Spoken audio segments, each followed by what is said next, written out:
Christmas isn't always a time of joy. Behind the lights and gifts, there's darkness. Tonight, we reveal chilling true stories of events that forever changed the meaning of the holiday. These aren't fairy tales. They're real nightmares. Ready to dive into the horror?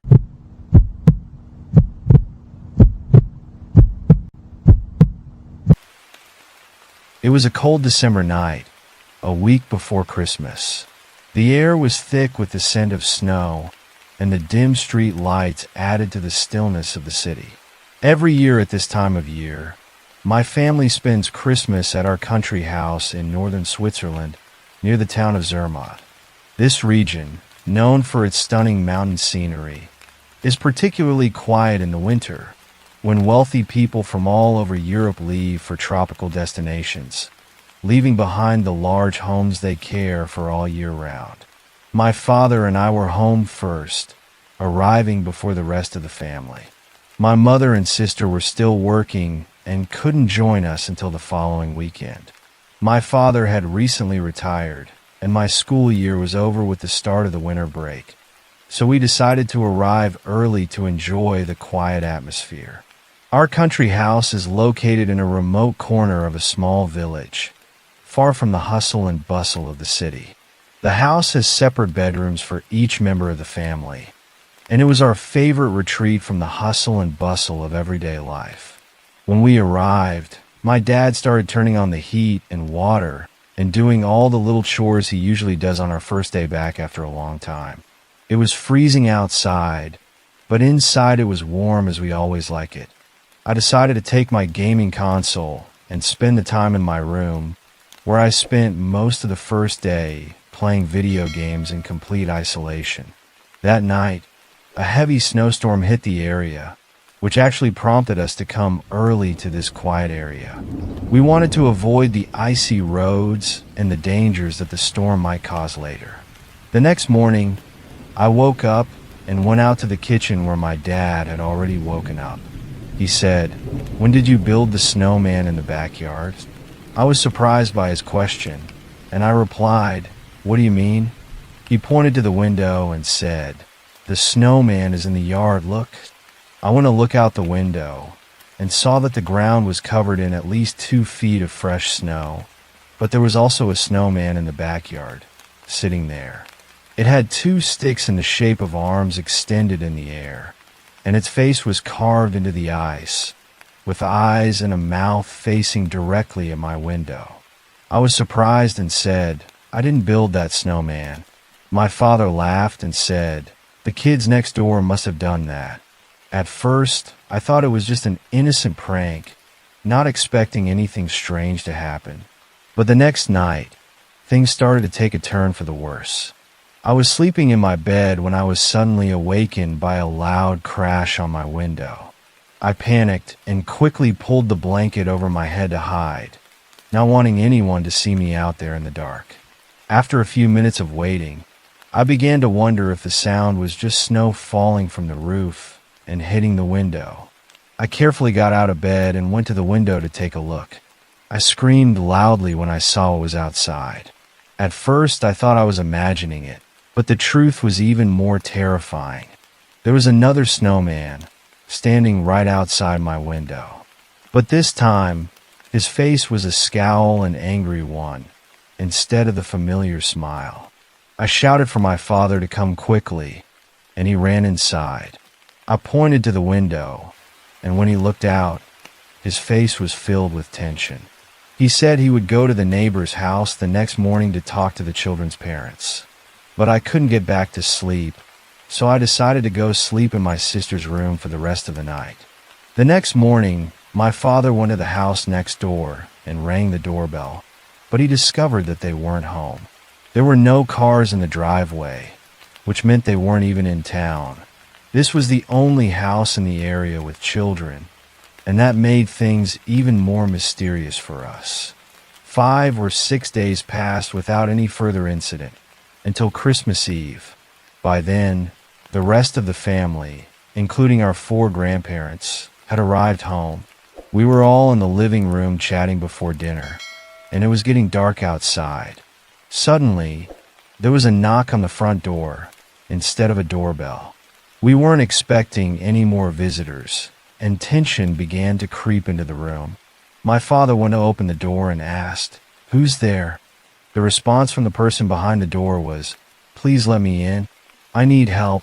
The door had no peephole, nor were there any windows nearby that would allow us to see who was behind it. My father asked again, "What's wrong?" The voice from outside said, "I have no one to spend Christmas with. Please help me." We all exchanged worried looks, and my father shouted, "Please leave before we call the police." The voice replied, "Okay, I'm leaving. Please don't call the police." My father never opened the door. We immediately connected what had happened to the snowmen we had seen in the backyard. We were sure that these incidents were related. On Christmas morning, we discovered a note written on our front door. As far as I can remember, it read, "I just wanted to have some fun. I've built snowmen for the boy at home. I have no one to spend the holidays with." It hurts.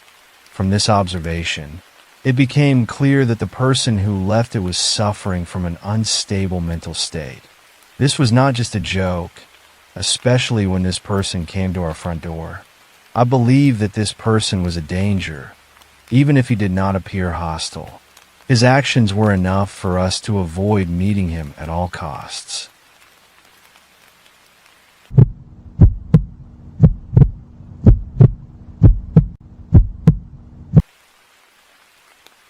It was Christmas 2018. My name is Andre, and I was 21 years old at the time. It was Christmas break, and my family and I decided to spend the holiday at our uncle's house in the countryside in a town in the south of France, near Nice, a coastal city famous for its beauty on the French Riviera.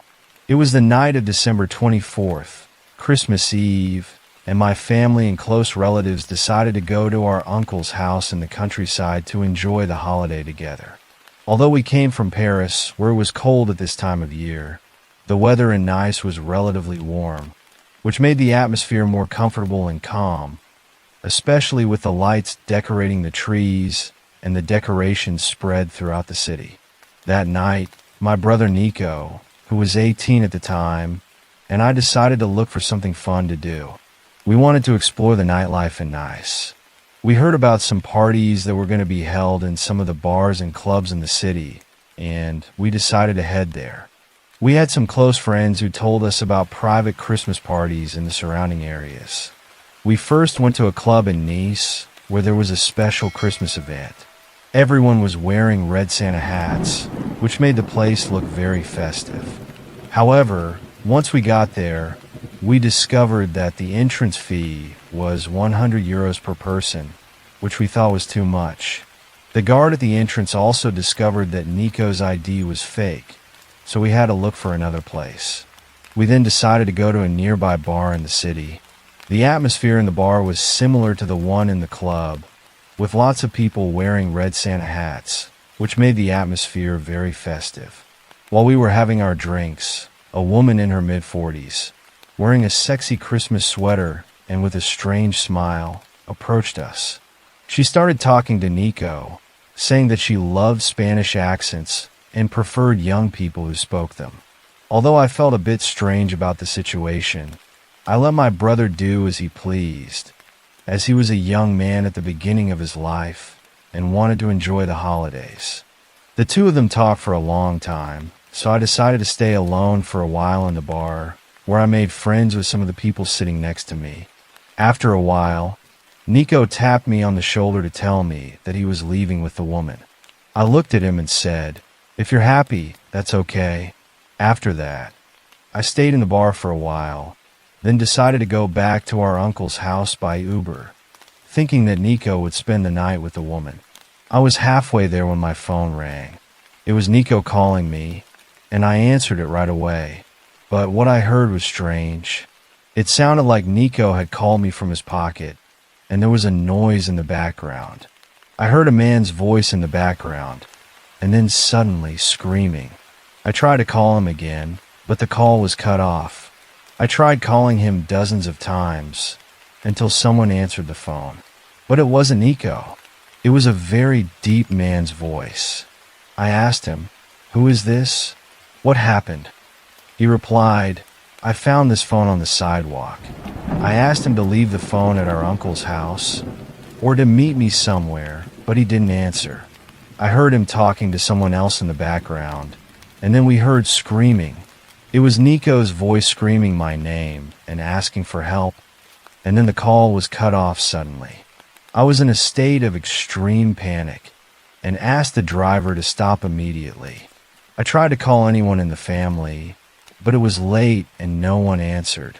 I told the driver about the situation, and he told me to call the police. I did so immediately.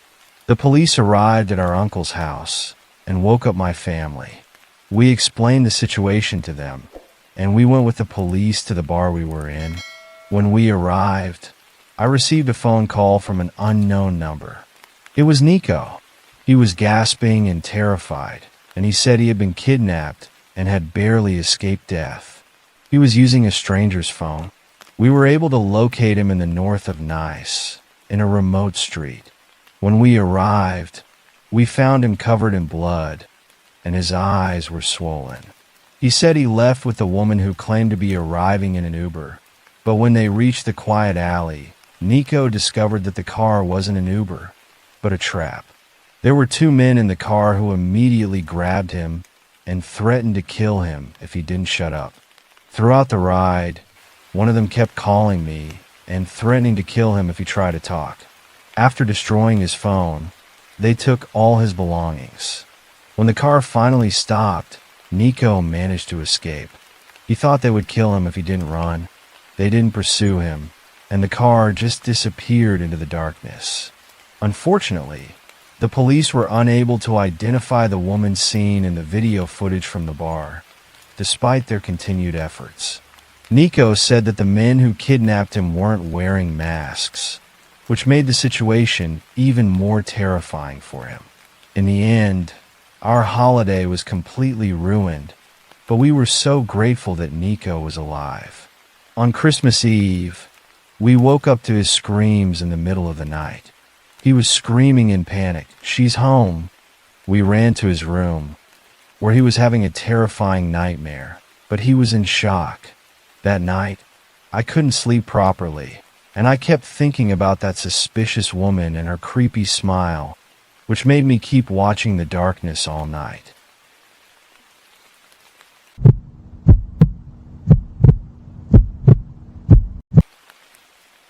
Two years ago, my brother Mark and I decided to buy a small house in a quiet village in the Swiss Alps.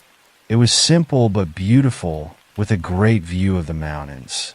For our first Christmas in this place, we decided to celebrate privately, so we could invite the family to see it and get together after a long time without seeing each other.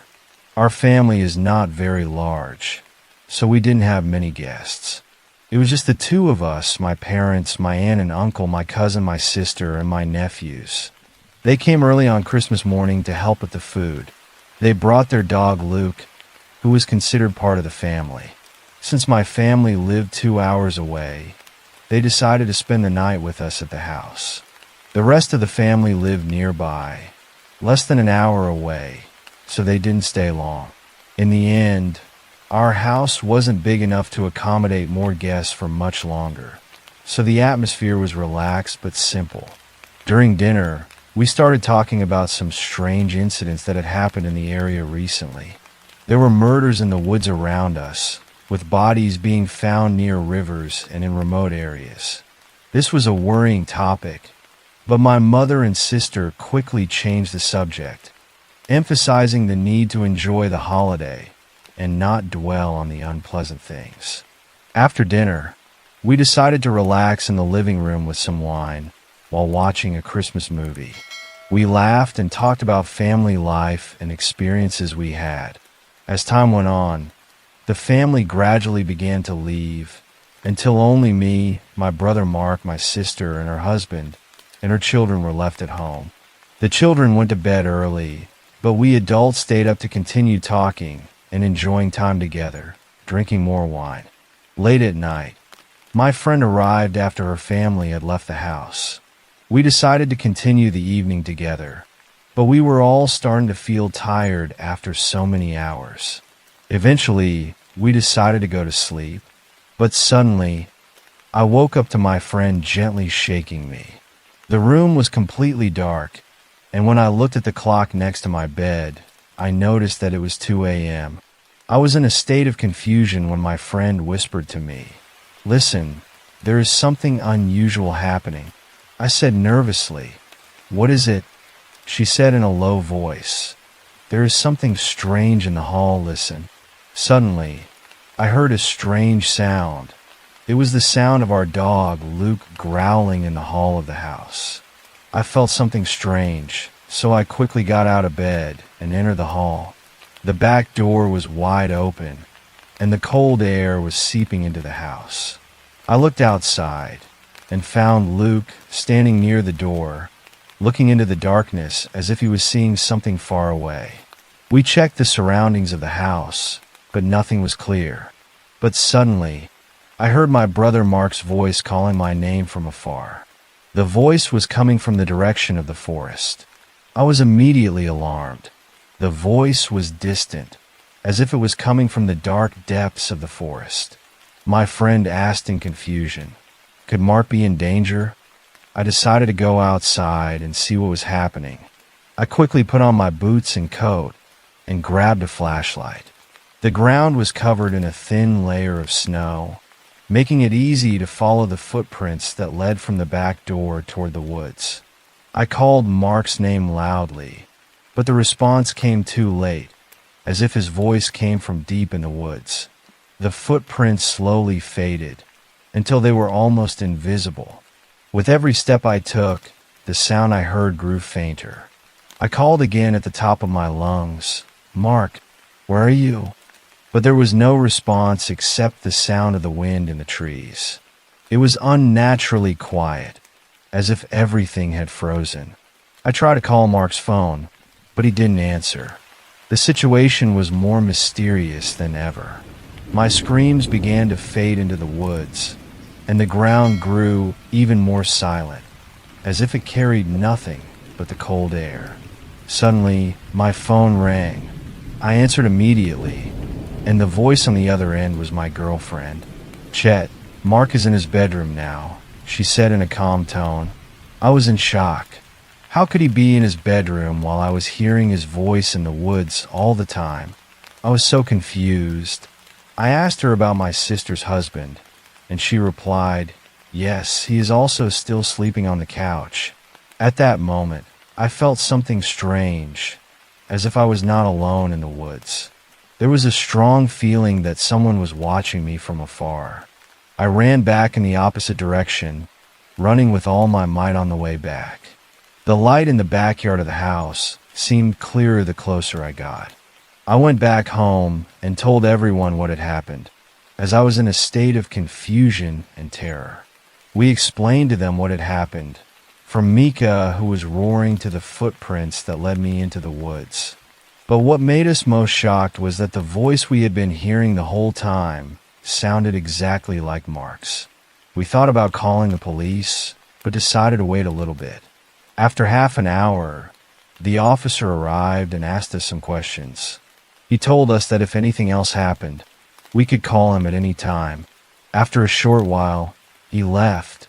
I can't forget that strange night. Nothing else has happened since then, but we can't explain what happened logically. I can't go near the woods after dark now without feeling scared and anxious.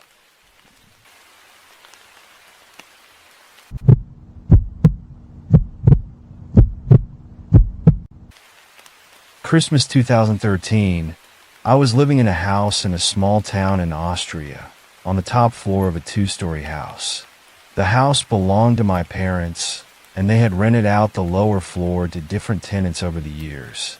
Christmas was always a family affair for me, where we all gathered in a joyful and warm atmosphere. The table would stretch out to accommodate everyone, and the festive atmosphere made everything seem magical. That year, a new tenant moved into the basement. His name was Philip. Philip was a man in his late 30s, extremely quiet and introverted, the type my parents preferred in tenants. At first, there was nothing unusual about his behavior.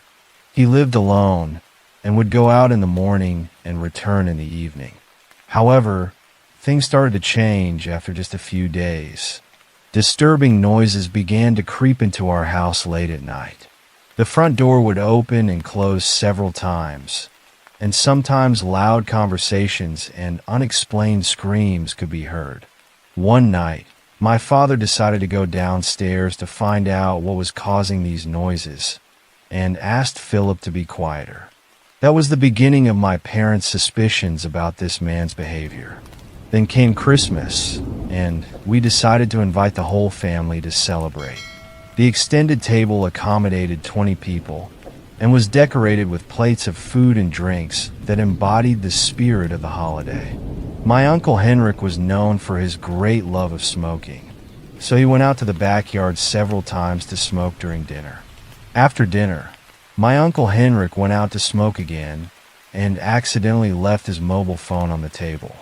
When the phone rang several times after he left, my father asked me to go and get it for him. I took the phone and ran downstairs. But when I reached the bottom of the stairs, I noticed that the back door of the house was open. At first I thought that my Uncle Henrik had come out of that door, so I decided to look for him in the backyard. As I was walking around the yard, I heard a sound coming from the shed behind the house. The door was slightly open, so I approached and called my Uncle Henrik. Suddenly, someone came out of the attic, and it was so dark that I couldn't tell who it was. But I was sure it was my uncle. This person started to approach me quickly, and at first I thought it was just a normal reaction to the phone he had forgotten. But as he got closer to the light coming from the house, I realized that the person who was approaching was not my uncle, but Philip, the strange tenant from downstairs. He was acting in a way that made me feel panicked, and his approach was very scary. At that moment, I turned around and ran quickly towards the front door where my Uncle Henrik was still smoking. I quickly went back to my uncle and explained to him what had happened, how Philip had followed me out of the attic in a suspicious manner.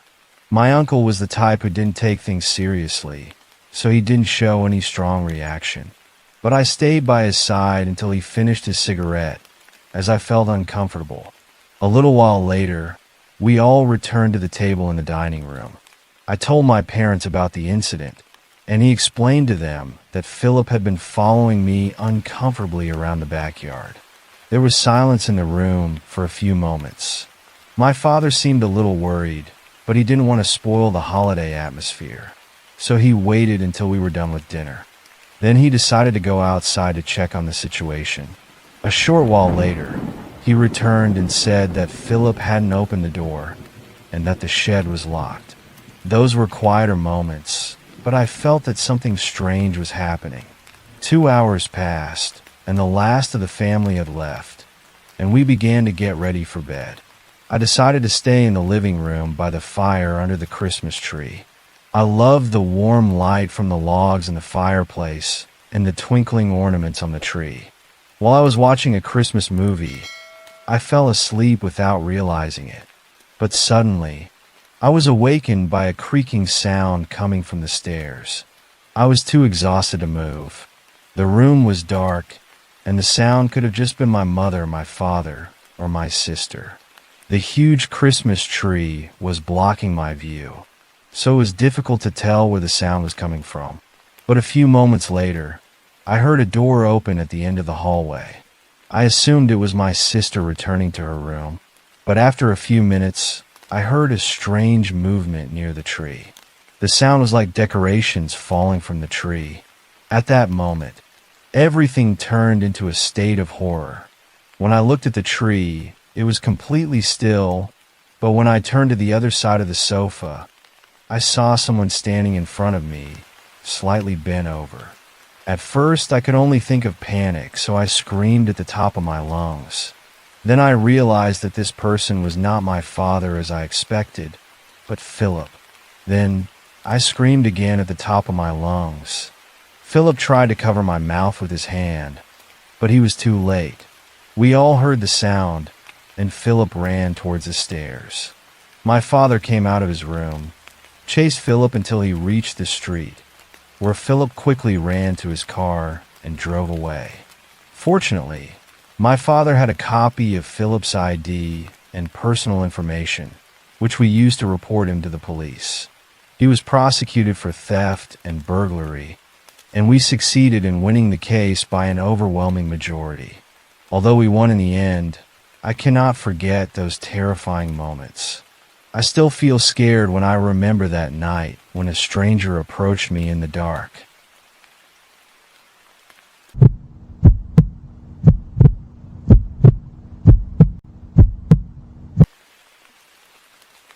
On Christmas Eve 2014, I had just gotten a new job as a nurse in the psychiatric unit of a hospital in a quiet town in southern Germany. My assignment that night was a night shift, which meant I would be in the hospital on Christmas Eve, which was Thursday. But by the time I got to work, it was almost midnight, and for me, the day had turned into Friday. These night shifts were mostly quiet. Most of the patients were asleep during the hours I was working, which allowed me to sit in front of my computer for long periods. Some nights required me to check on patients from time to time, making sure they were comfortable, or to deal with cases of anxiety or panic in the middle of the night. But that night, there was something different. Perhaps it was the Christmas decorations that were adorning the hospital that made the atmosphere livelier and less gloomy than usual.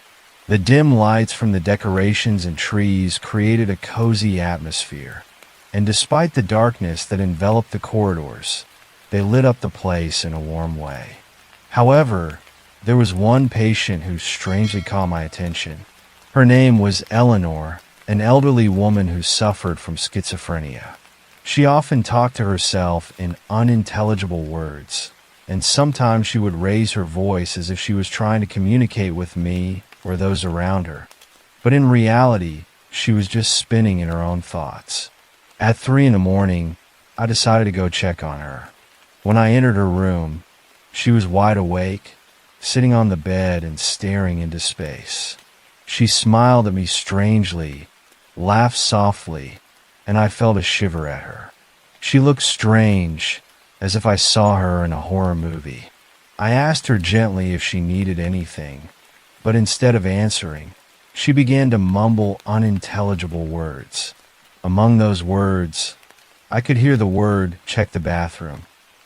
I asked her to repeat what she said, but she did not respond. She turned on the bed, putting her head on the pillow as if she didn't want to communicate. I took that seriously and decided to check the bathroom next to her bed. But when I entered the bathroom, she didn't find anything unusual, and everything looked normal. I felt a bit relieved after confirming that, but my curiosity was still tormenting me. I looked at the bathroom door opposite my office in the hallway. It was dark, and the lights weren't on. I entered the bathroom, but I couldn't turn on the lights. I stood in the doorway for a moment, trying to hear anything strange, and then I heard a light breathing sound followed by a click from one of the cubicles.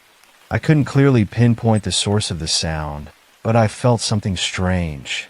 I was a little startled, but my curiosity drove me to investigate. I brought a piece of paper and put it under the bathroom door so I could see what was going on inside using the dim light coming from the hallway. I knelt down to check under the cubicles, but I couldn't see anything. Both cubicles were closed, and one of them didn't seem to have anyone standing in it. But as I examined the closed cubicle, I felt something uneasy. When I put my eyes to the crack between the two doors, I saw a shadow in the darkness. I felt something strange that connected me to this situation, and then suddenly, a face approached from inside the crack, just as I was watching. I felt like my heart stopped for a moment. I almost fell to the ground with fear, but I managed to quickly run to the door and slam it shut. I panicked as I grabbed the key from my desk and locked it immediately.